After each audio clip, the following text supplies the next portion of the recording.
Welcome to the Conversations on Healing podcast, where host Shay Biter speaks with renowned healthcare leaders, practitioners, and thought leaders to explore the world of wellness, the incredible powers of self-care, and what it truly means to heal today. Join us on this journey to become more whole, healed, and connected.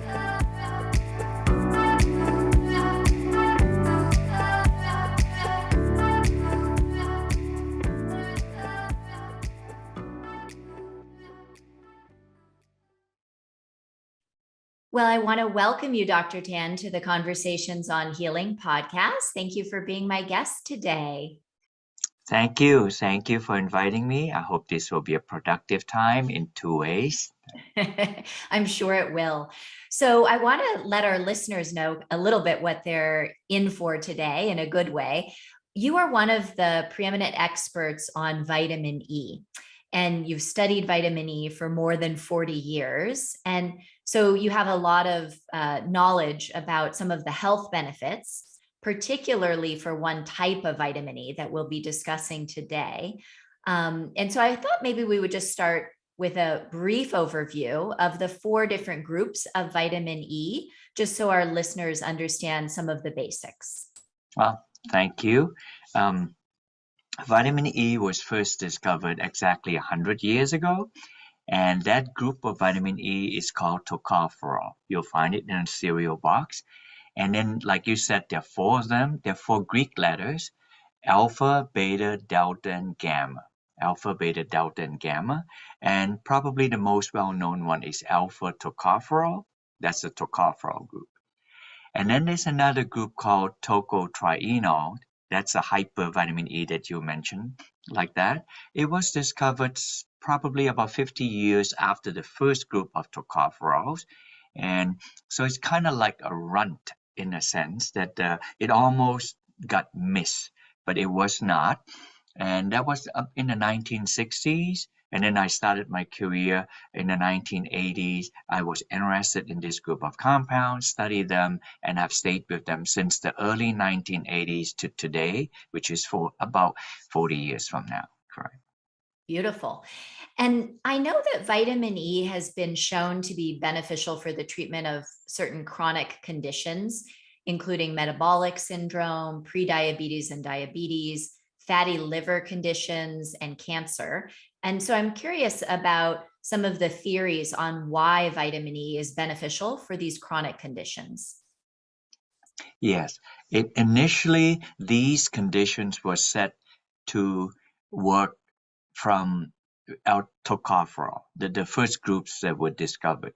And then in the 1980s, 70s, and 80s, a lot of studies on this, just as tocotrienol was being discovered. And if the audience or all of us would look in the internet and try to look for vitamin E or tocopherol, you'll find that in the late 1990s into the first 10 years of this century, you find that vitamin E didn't work at best, and at worst, it may even do some harm. That's referring to tocopherol. So I thought I should set the stage for that. Otherwise, if the audience start to look and say, "Oh, I'm seeing things that are opposite to what Dr. Tan said," but then on the second half, the last 20 years or so, the groups of vitamin E that's called tocotrienol, people begin to do the kind of studies that you mentioned.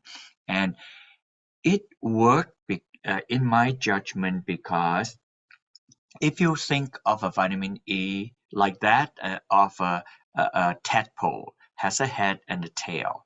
Essentially, a tocotrienol have a shorter tail, same head, and then the tail of a tocopherol longer.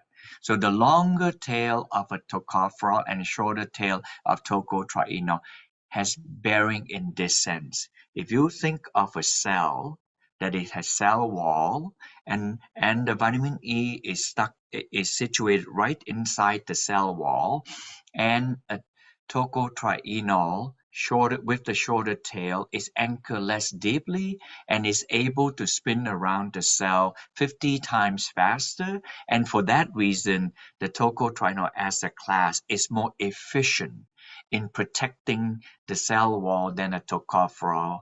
And there's a very interesting part of your story where you had been studying vitamin E already, and then you were traveling. I believe you were in Peru, and you came across a plant called annatto, which is found in the Amazon and some other parts of the world.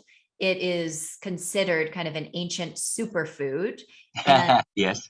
it's fascinating because vitamin E can be extracted from it. And in particular, this specific form of vitamin E, the tocotrienol that you're mentioning, is abundant in this particular plant. And so I wanted for you to share a little bit about that discovery and then how you have utilized that discovery in your current research. Yes, this plant, I discovered this plant about 25 years ago. It's known, but see, I went to Peru to look for marigold and a younger me with hair like that. And I did find the marigold. Then about 30 feet away from me, I saw the annatto plant. It's beautiful. I'll show you a picture of that. It will look like this. Can you see So for that? anyone watching on YouTube, you can actually see the images of Dr. Tan. But if you're listening, it's a beautiful plant with what looks like, how would you describe the center there? It's these very red, round, they look like berries, but maybe you could describe it They better. do. If you see it looks very reddish. It's used for coloring foods. In the US or in Western country, it gives color to that orangey yellowish hue of cheese and some other meats as well. And you did mention that this was an ancient plant. Yes, you can see this would be an example of how the Inca have used it for a long time. And it is truly an Amazonian plant. So there you have it. I went to South America looking for the marigold plant for lutein and zeaxanthin is good for the eye, and that I did find. And I then fate has it 30 feet away from me is this annatto plant, also have carotene, and I surmise that something is protecting the carotene from destruction of the color. I was expecting it to be other powerful antioxidant like polyphenol, but it wasn't. It was tocotrienol, something I was already familiar with, and then I thought, all right. So when I studied this plant, in plant kingdom, most of the vitamin E are tocopherols, and then but there's no tocopherol in here, so that's one surprising thing, and it's only tocotrienol. And it's fascinating too, because I've heard you mention this, that there are both synergistic and antagonistic effects, and reactions that happen in nature. And specifically between tocopherols and tocotrienols, there's an antagonistic effect if they are both contained within the same plant. But because annatto only has the tocotrienols, that antagonistic effect isn't occurring. Would you like to explain a little bit more about that? Yeah. Thank you so much for bringing that up, Shay. Now, in nature, we usually accept the premise that if in allopathic medicine, one thing does one treatment, and in nature, when they make certain chemical, it's always a mix of different chemical, and we usually believe in the axiom that if we make one chemical to treat a disease, then in nature they make a mixture of chemical. It would be synergistic. This is one example where we did not think that it would be antagonistic, but when we did study in earlier years, we found that half the time it worked and half the time it didn't work. So if half the time it didn't work, then it's no good. So we were just bewildered. Why is it like that? And then we stopped all our clinical study and then went back to the bench work. That was then we discovered that when we add back the tocopherol as the same amount of tocotrienol add back, that's when we systematically saw that the same amount of tocotrienol would not work simply by adding back the tocopherol. And then thereafter, when we found this out and found out that it's free of tocopherol, then I got excited again. And then so my last 25 years was essentially reinvested in doing this. So that actually is a true story. I have already kind of like gave it up. And then it was driven me back to this. So probably if you read my enthusiasm is because I'm finding a new lease of something coming back. Right, exactly. And so the benefit is that this annatto plant only has the tocotrienol, as you were mentioning, so it doesn't have those antagonistic effects that can occur. So another piece of your story that I think is really interesting is then you decided, okay, you wanted to learn to extract the tocotrienol from the annatto plant.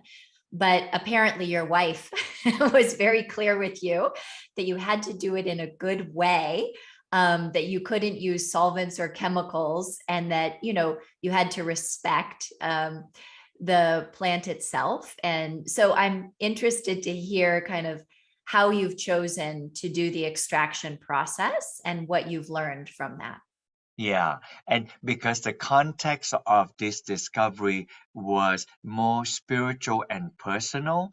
So when the discovery happened, my wife said that you're not going to use chemical and solvent, which is easy to do to extract and purify things like many drugs are.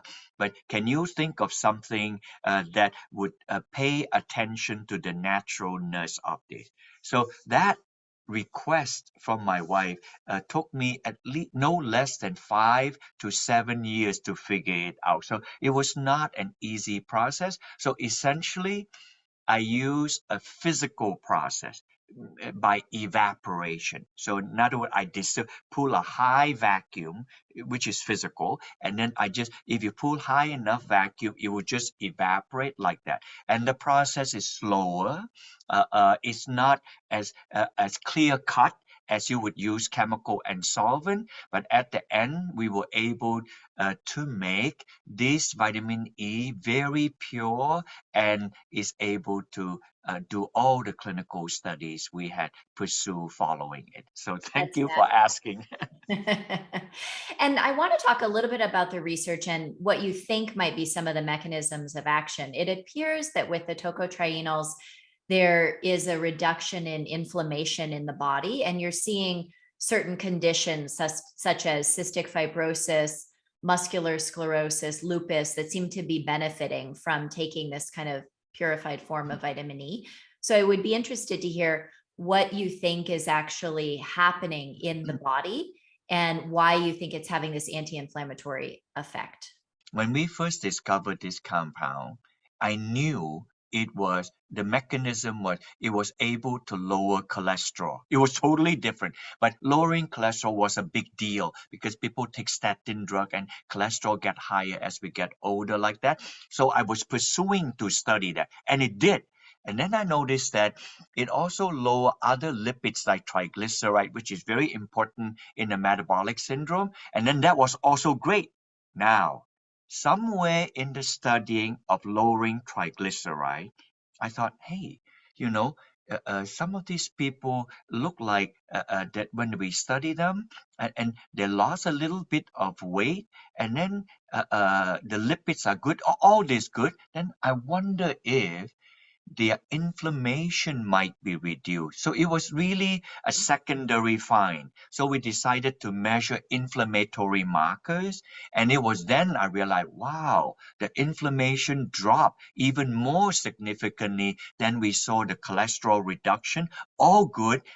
It was then people who start taking it, like you say, with people with cystic fibrosis, people with lupus, they say that they were not able to hold their hand and they're able to hold their steering wheel and drive. That was when I said, okay, in the future, when I do more clinical study on this, I should definitely study the biomarker of inflammation. Great. I'm glad that you explained that a bit.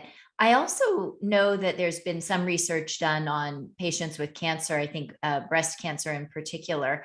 And similarly, I would be curious what you think is happening in that particular case. Okay. In breast cancer, maybe in terms of mechanism, and then I can go back specifically to breast cancer. In the mechanisms in the cancer thing, tocotrienol work at least in 2, 3 ways that I know clearly. Mhm. In cancer cells, you see, cancer cells are originally our own cells. And then the DNA just kind of like messed up. And then when they get messed up, they typically would grow 100 times or 1,000 times faster than your cell. It's not good news, but this is how they work. So if they grow 100 to 1,000 times faster, think of them as a wired a kind of like a cell phone or something. They're completely rewired, so they have different signal because the normal cells simply don't grow that fast. So they have new and different signal. Tocotrienol work to foul up this signal so that it is not able to multiply 100 to 1,000 times faster. This has been repeatedly shown for breast cancer and for other cancers that people study in this kind of one. So that's first mechanism. Okay, so the Another disruption of that signal that would allow that cancer cell to grow disproportionately fast is disrupted. Okay, Yes, there's disruption. great. So that's and then another one would be if you think of a cell like a bean shape like that, it has cell wall. And most scientists would tell you that the cell wall is where the cholesterol is to help the cell to multiply. And if a cell is multiplying 100 times faster, say, then you would see actually it would have 10,000 times more cell wall because it's two dimension. So if you have 100 times, it'll be 10,000 times. If it's 10,000 times more cell wall, it's going to have oodles and oodles of cholesterol to support the cell wall. And tocotrienol is known to inhibit cholesterol synthesis. It was originally studied how to lower cholesterol in people who take statin drug. So that one is not able to make the cell wall properly. So that will be a little bit more organistic. And then the third mechanism is if a cell had gotten past the size of a quarter inch, like 2 or 3 centimeter, a quarter inch, then we call that a tumor now, not a cancer cell. So when you have a tumor, it's an organism that is a little bit more organized, so it cannot just suck nutrient from the nearby cell, so to speak, by osmosis. Instead, it will grow blood vessel to the nearest artery and then kind of like a plumbing job to nearby artery and then have nutrient coming to them. That is how it is true. I know I'm making it simplistically. That is true. And if the audience wishes to, that process is called angiogenesis. Angio means artery, genesis means new artery. It's a new plumbing job to suck nutrient like that. And a drug called Amgen drug called Avastin does exactly that. And tocotrienol does that too. Basically, it will go to the artery and it just cut the artery off and essentially starving the tumor to death. So those are the three mechanisms: the reduction of the cholesterol, shutting down the signal that make the cell grow, and if it bypass those two and become a tumor, you cut off the feeding tube that feed the tumor to grow. We decided to do 6 different clinical trials in Denmark. And my colleague is separately doing his own in Florida. So I'm exceedingly pleased and holding my breath to see what the study results come out on those 6 clinical trials. And of those current 6 clinical trials that you're doing, what are the areas of focus? Okay, currently I will size it down like a funnel. In animal study, we have done 200-300 cancer studies, but in clinical trials, we're limited because they're very expensive and they're time consuming, and we're not even a pharmaceutical company. So we are now testing 5 of several hundred five. So it's miserable five, better five than zero. The 5 clinical studies that we're doing on clinical trials are pancreatic cancer, probably the deadliest of all cancer, and then 2 women cancer. They are ovarian cancer, breast cancer, and then men and women colon and lung cancer. So those are the 5. Mhm. Of those 5, we have 2 that with results coming out that are very positive in my judgment. That would be my colleague who are doing pancreatic cancer. We can see that even in the lowest dose, we saw that the delta tocotrienol killed the cancer. And the other one is ovarian cancer. We saw that in stage 4 ovarian cancer patient, they're taking 900 milligram delta tocotrienol. We saw that they have increased survival. Then the other 3 that we're anxiously waiting for, the results are not yet forthcoming, probably because of the pandemic slowing it down. They are breast, lung, and colon cancer yet to come. Very good.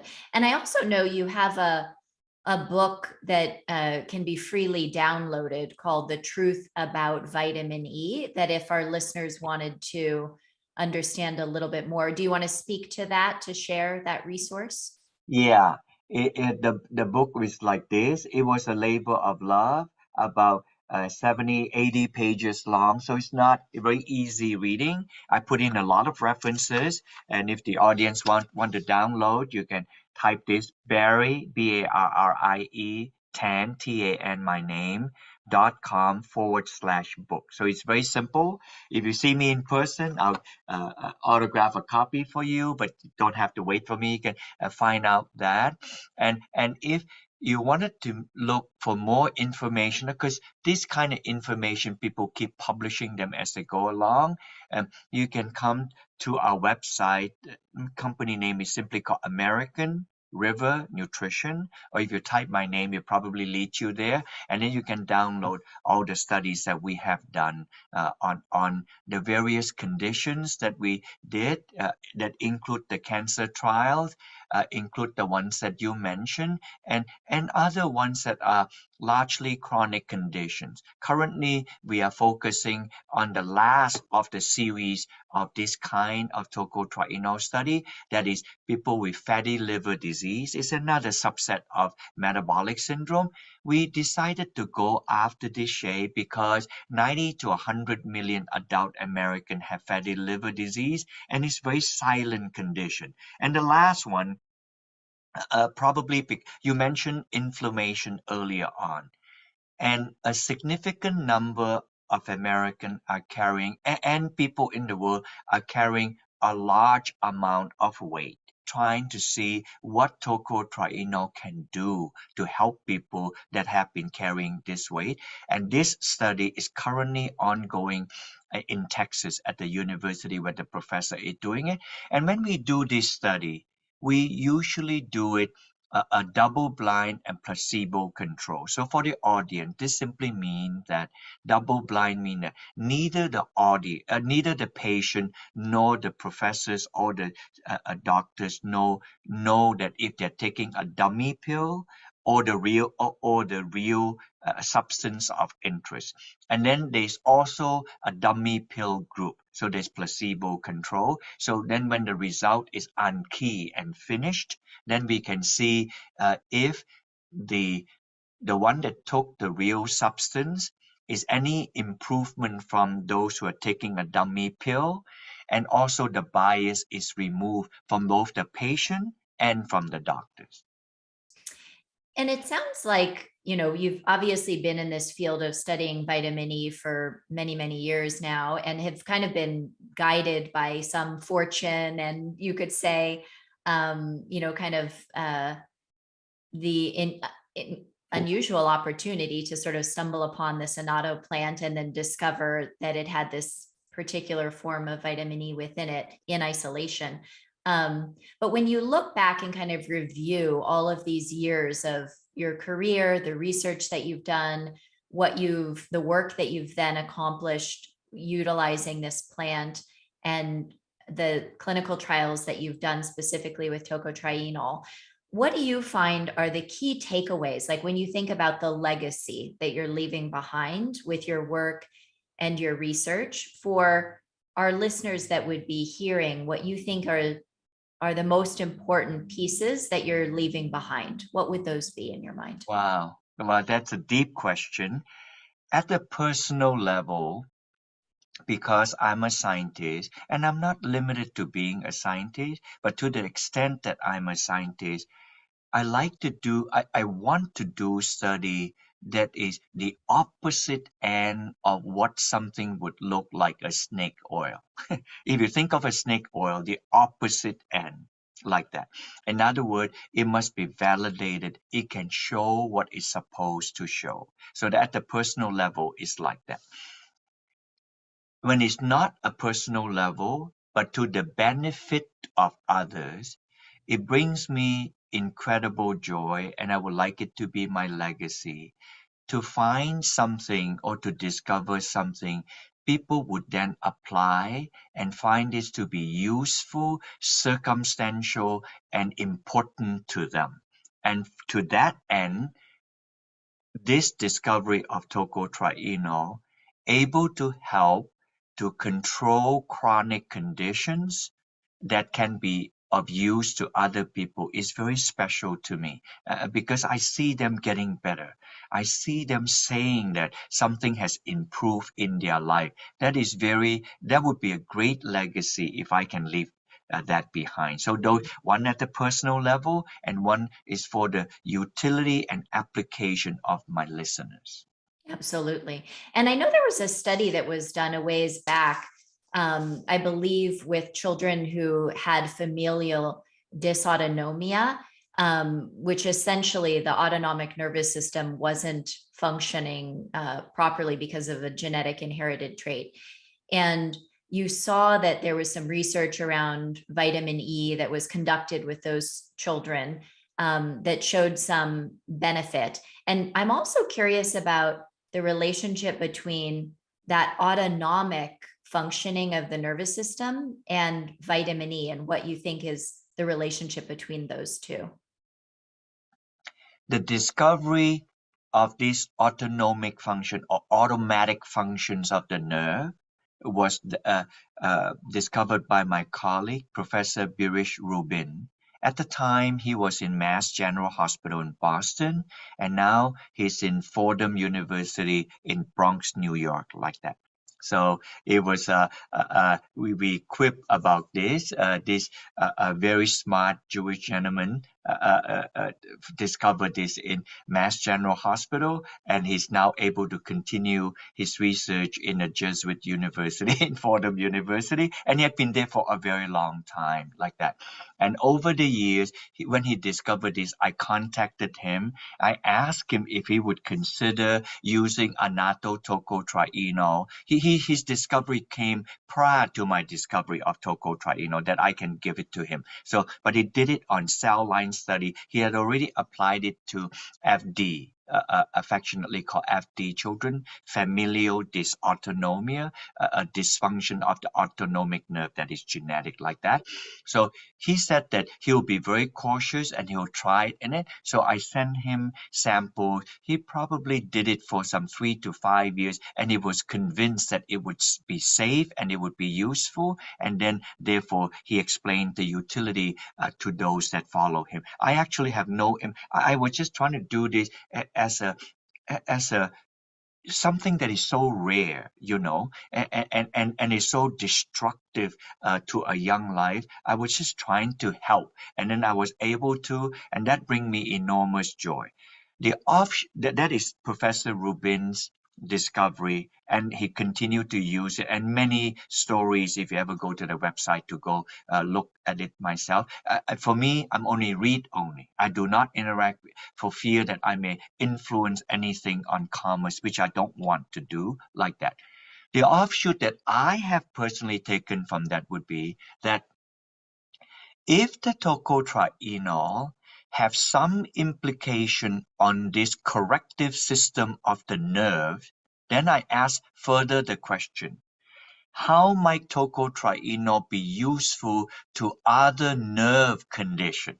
It Yeah. was that I follow. Now that I did not follow the autonomic nerve because Professor Rubin already did that. So, and this is when I did. I now I'm more and more convinced that it has something to do to help people in alleviating dementia, which all of us are concerned about as we grow older, and then we do not want the word Alzheimer disease or loss of our memory system. So we now know this. When people take tocotrienol, or we did animal study, I should say, when the neuron here have a synapse, so they are communicating to the other side. And usually people talk about in depression, it's GABA, serotonin, and those good things. And then the tocotrienol is able to help the synaptic nerve in the communication. That's a very important piece, and that was just published by Georgia State University a month ago. So I was very pleased about that. And then the other study was done at University of Texas. This is a more pragmatic. They use a psychology thing. It's called the Morris swimming maze. Just think of it like 1 yard. They put the water flowing here, and then the rats will be swimming. They swim against the current, and then they put a plexiglass, which is same color as water, so the animal cannot see it, like an inch below the water. And then the animal does not want to swim to exhaustion. They want to find the plexiglass. And then above the water, you put a green label on the swimming pool. Let's say it's white color, a green label, a sticky. And then in a normal rat, they will swim about once a day. And after 5 weeks or so, they're able to follow. Okay, if there's a green sticky up there, that's where the plexiglass is. So they'll come on, able to rest on it. When the animal is treated with tocotrienol, they're able to figure it out at half the time, like 2 or 2.5 weeks. And that was statistically significant. And in order that this is not a anomaly, that is accidental. So they actually took the rat off for a month. So now if they do it again, the rat would have totally forgotten about this. So they have to train the rat again, and again they're able to repeat that. After 2 weeks or 2.5 weeks, those given just a dietary tocotrienol is able to find the plexiglass in 2.5 weeks, and those who didn't takes 5 weeks long. So that tells me that even if the rats are older, they can be trained and they're able to keep and retain their memory and find that plexiglass. And do you think that again, I'm interested in what you theorize is the mechanism that's happening there. Is there an increase in cognitive processing? Is it changing the response between the neurons? What do you think might actually be occurring that's allowing for the increase in memory and that retention? You said the first one, increase in responses to the synapses was the Georgia State University. They found it, and it's very significant. The one that is done in University of Texas, they didn't give a theory of how they may respond. They just show that the animal have increased response. So that's more a physiological response or a phenomenon. They actually saw the response. And so that response is in search of a mechanism. They don't have one. I And see. the first one show a mechanism, but the study was not in holistic animal. It was they studied specifically the neuron and increase of synapses. I think that this study is still in the formative stage, Shay. So I think that in the next 2 to 3 years more would come. I suspect that many Japanese scientists are very favorably disposed to this study because the Japanese elderly population in the world is well known. And our average lifespan is 78. The Japanese lifespan is at least 2 to 3 years longer, like 80 or 82 years. So they care much about this. So as their population got older, that loss of their mind was not one that would be there that would highly compromise the quality of life. Mhm. When you think about all of this in the context of healing, right? There's sort of health and healing, how we maintain health, preventative kinds of things that we could do, the application of this very specific form of vitamin E to decrease inflammation in the body, to perhaps prevent or decrease certain cancers developing in the body. There's some really interesting possibilities here, and the research is still playing itself out. So I want to be clear about that with our listeners too. But seeing some sort of exciting and interesting results that are starting to come in. How do you place all of this in the broader context of what it means to heal? How would you define or describe what healing is in the context of your research and work? I like to talk about healing in the sense of at the simplest level of a cell, not chemistry, not biochemistry of the cell. And then the other one would be healing in the sense of longevity. So I know it's a very broad question, and healing, you allow me great degree of freedom to explain this. In the cell manner, in each of our human body, cell look like a bean shape. We have about 38 trillion cells. It's a very big number. 38 trillion cells that hold our body weight is about 5,000 times the population of the Earth. In each of these cells, and it is surrounded by a cell wall, and the cell wall of fat is about 80% fat. And of the three food groups that we take, that USDA tells that we should take, fat, protein, and carbohydrate.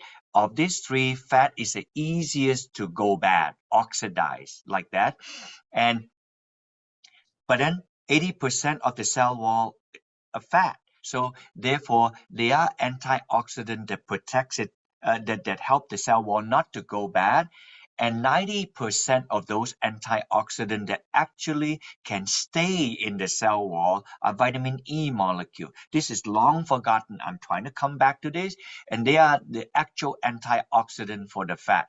The reason I'm bringing this up because I suspect the audience is hearing the word antioxidant one too many, and it's just confusing. There's so many antioxidants, but I wanted to appeal to the audience this. The antioxidant that I care about most are the antioxidant that protects fat, because fat is the easiest to go bad. Every moment we take a breath, we need oxygen. So we cannot live without oxygen, but oxygen can go bad in our body because about 30% of our body weight is fat, or 25 to 30%, and they need protection. And the kind of antioxidant that can protect them, they are vitamin E molecule like tocopherol and tocotrienol. So I'm thinking of the healing processes to keep the cell wall functioning good, so the nutrients go in and the waste that generated from the cell goes out, and we have 38 trillion of them. That is at the simplest level of healing I can see possible without saying the word treatment at all. So that piece. The other one on healing is this. All of us know if we are not doing well, if we are sick or have any thing that infirm us, well, a short way to say that would be life will be shorter, like that. So because we have to struggle to find where else a person who is healthy, their heart is doing well, they breathe properly, they can walk, they can balance themselves, then things will be better like that. But all of us are not necessarily on this squeaky clean system. So I had asked that question many times on the healing. How do I do study like this? I don't know how to think of study like this. So we thought of a simplistic way to do it, and other people have done so. I'm not the only one doing it. We study worms, and other people study zebrafish. If you Google, you'll find this. They study worm and zebrafish because the entire genome, the genetic system of these two is known 100%, so they can characterize it. So they gave tocotrienol to worm, and worm has heart, these tiny worms like that. And normally, in their normal lifespan, if you do not stress them, do not do anything, just give them normal food, they live to 30 days, they procreate, and then they die. So therefore, a normal lifespan of worm would be about 30 days. And then when they give them tocotrienol, and even if they stress them and give them tocotrienol, they typically live 30% longer. So if you translate it to human being, how this would mean would be that if normally people live to 75 years old as an American, then 30 years longer would bring them to 105 and 110. That is not a bad news, and they consider that that is because it reduces stress on the animal. They also look at the DNA, and the DNA is not messed up. The DNA, or they study a DNA called a telomere, so that the telomere is not shortened and stay the same length. This is actually studied. I'm just looking at, so the two healing keep the cell healthy and figure out a way to see if you can extend the lifespan of an animal and translate that to human. If that could be, that's the best thing that I can. Now, for the audience, I know you asked that generally. My goodness, I'm not talking about a drug. I'm talking about a vitamin that can do this. So for me, this is a blessing of a discovery like that. So there you have it. Are there any known side effects to taking tocotrienol? Are you seeing any side effects? In all our clinical trials, I ask the physician, can you document any side effects? They were not able to. And when people left the study, they left the study for various sundry reasons. None of them were because of toxic effects. They just didn't want to do it anymore. They did not feel a benefit, or they have some other personal concern. They left the study, so they weren't. And another kind of thinking that people have shown, they said, well, vitamin E, they may have problem with clotting. Sometimes you hear people say that. So in that study, in the pancreatic cancer study, they when they found out that they have pancreatic cancer, they have to go to surgery to remove the cancer in 30 days. Why is that? Because pancreatic cancer cannot wait. So the physician gave them tocotrienol. The physician only have 14 days, 2 weeks, and then they have to do it. 14 days is a very short time, but that's all they got. Is 14 days or no study. So that's all he got. He gave them 14 days. They're under the scalpel of the surgeon to remove it. So the question being asked is, would the wound after you suture it heal? Because they have to do with clotting. And then they compare with those who were not given tocotrienol. So in short, those were given tocotrienol at different doses, at 200 all the way to 3 grams, many fold higher, to the one that were in control, not given any at all. The healing process of the suture were not significant in all the groups. Meaning to say, whether they take tocotrienol or not, they would heal similarly amount of time. So with that, I can say that it had no problem with the clotting factor, nor any other conditions that people might have. So I'm also pleased to know that. And as you know, Dr. Tan, my work through Integrative Touch as a social profit organization, we work with a lot of families who have a child who's seriously ill and struggling. And those caregivers, those parents, sometimes grandparents, aunts, uncles, can be very stressed from taking care of a family member with serious illness. And I wonder if you think that there is benefit to taking tocotrienol for the stress of, for example, caregiving. Wow. Thank you for asking this question, Shay. When we had done all our studies, they were clearly for treatment. And then I answer your question very specifically after the context is known. We study people with dyslipidemia, high lipids, We study people with pre-diabetes, diabetes, fatty liver condition, lots of studies on that. We study postmenopausal women with osteopenia, not yet osteoporotic. And then we also study men and women who are obese with BMI greater than 30. Clearly, these are stress on the person's life. But you are talking about a stress of caregiver. So hopefully not in this condition. If they were to be in this condition, absolutely going to be useful to them. So we did early on, about 15 years ago, we studied people who are 60 to 65 years old. Otherwise, none of these conditions I just mentioned. We purposely wanted to do that. So just by aging process. So when we did that, we found this, Shay.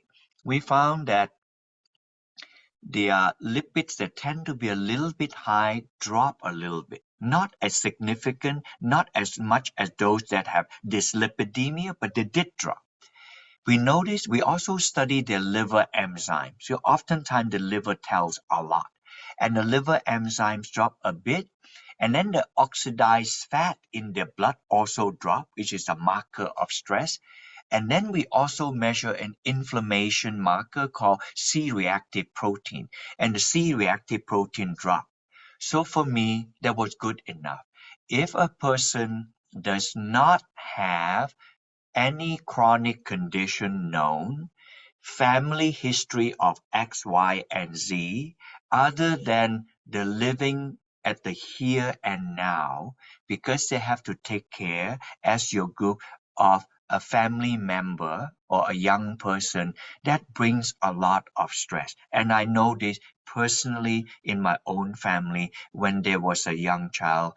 Fortunately, things worked out well, but it was difficult. And both my wife and I are entering that for the first time. We have no books to follow. We just gave all of our life to do this. And during that time, I remembered my wife and I talking to each other. We have to take care of ourselves, because if we don't, the person we try to take care of cannot get the maximum benefit. So when you ask this question, I respond to it personally. There was a personal context.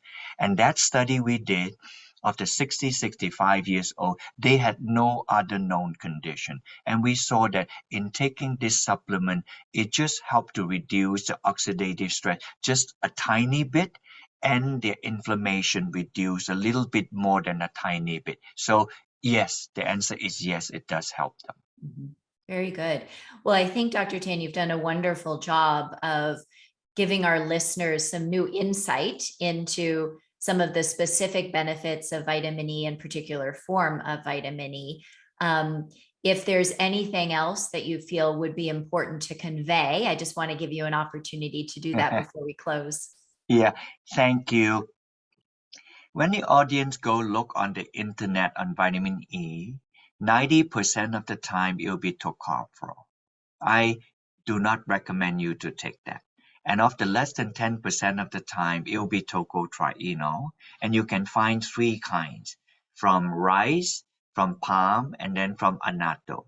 So rice and palm will contain about 25 to 50% tocopherol that Shay mentioned that interferes with tocotrienol function. And then from annatto, it is simply spelled ANNATTO. If you look at any on the back of cheese, you'll find that the coloring of cheese is from annatto.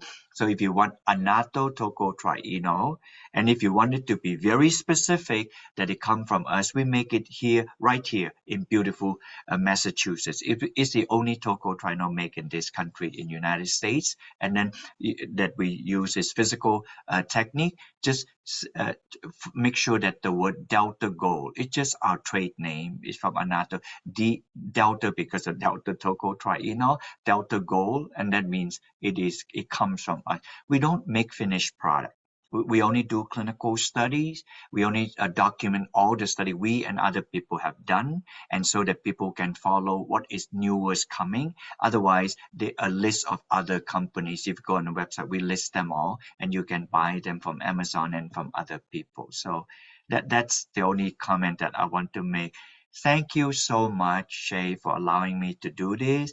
And thank you to the audience. I hope this would be, there are many other things. This is not like a one-hit wonder. It may be a one-hit wonder for me. There are other good things in our life that we see as important. This would add on to the dossier of different things that can make our life better to ourselves and to help those that in our care.